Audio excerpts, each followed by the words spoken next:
Hello दोस्तों, जब दुनिया साथ छोड़ दे तब भी जो साथ निभाए वही सच्चा रिश्ता होता है। यह कहानी सिर्फ एक पेड़ और पक्षी की नहीं बल्कि सच्चे प्रेम, निष्ठा और कर्तव्य की है। जानिए कैसे एक बूढ़ा गिद्ध बना सच्चे अपनापन और बलिदान की मिसाल। एक घने जंगल में एक विशालकाय बरगद का पेड़ था। इस पेड़ की शाखाओं पर दिन भर के प्रकार के पक्षी बैठते थे और चहाहट करते हुए विश्राम करते थे, और कुछ ने तो इसे अपना स्थायी घर बना लिया था।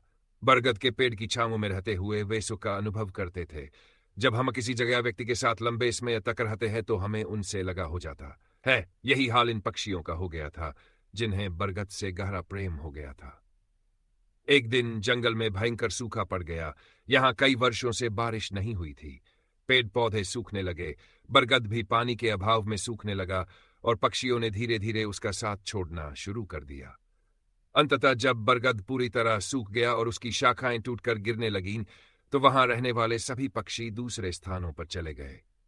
केवल एक गिद्ध, जो बहुत बूढ़ा था, वही वहां रह गया। उसने देखा कि उसके सभी साथी पक्षी पेड़ छोड़कर चले गए हैं।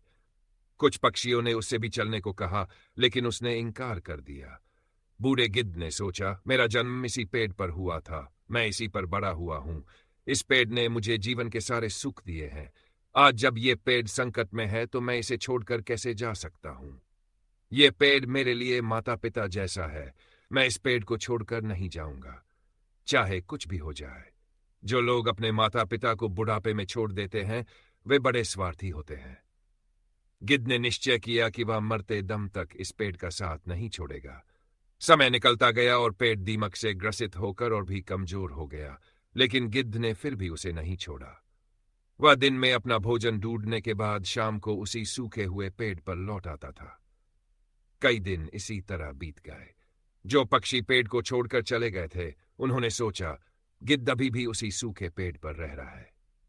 वे सब उसे समझाने के लिए वापस आए और उससे बोले, यह पेड़ अब मर चुका है, इसे छोड़कर किसी सुरक्षित जगह पर चलिए। यह पेड़ कभी भी गिर सकता है और आपकी जान भी जा सकती है। लेकिन गिद्ध ने कहा, भाइयों, यह पेड़ मेरे माता पिता के समान है। मैं इसी पर बड़ा हुआ हूं और इस पेड़ ने मुझे जीवन के सारे सुख दिए हैं। मैं इसे इस कठिन समय में नहीं छोड़ सकता। यह मेरी सबसे बड़ी खुदगर्जी होगी। गिद्ध की बातें सुनकर पक्षी निराश हो गए और लौटकर इंद्र भगवान के पास गए और सारी बात बताई।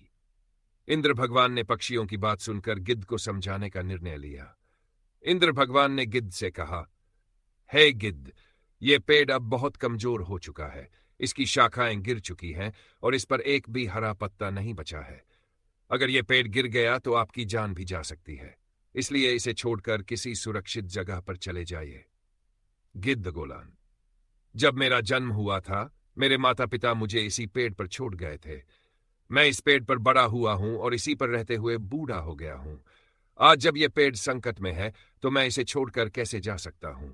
मैं मरते दम तक इस पेड़ का साथ नहीं छोड़ूंगा। इंद्र भगवान गिद्ध की निष्ठा देखकर प्रसन्न हो गए और बोले, मैं तुम्हें वरदान देना चाहता हूं, बताओ तुम्हें क्या चाहिए। गिद्ध बोला, हे भगवान, मुझे वरदान नहीं चाहिए। इस पेड़ को वरदान दीजिए ताकि यह फिर से हरा भरा हो जाए और इसकी आयु बढ़ जाए। इससे हजारों पक्षियों का भला होगा। इंद्र भगवान ने गिद्ध की बात मानी और पेड़ को फिर से हरा भरा बना दिया। पूरे जंगल में बारिश हो गई और जंगल के सभी पेड़ पौधे फिर से हरे भरे हो गए। जो जीव जंतु जंगल छोड़कर चले गए थे वे फिर से लौट आए। सभी पक्षी बरगद पर आकर चहचहाने लगे और गिद्ध की सेवा करने लगे। इस प्रकार गिद्ध ने अपने जीवन के आखिरी दिन सुखपूर्वक बिताए। हमें भी यह कहानी सिखाती है कि हमें अपनों के बुरे वक्त में कभी साथ नहीं छोड़ना चाहिए, विशेषकर अपने माता पिता का।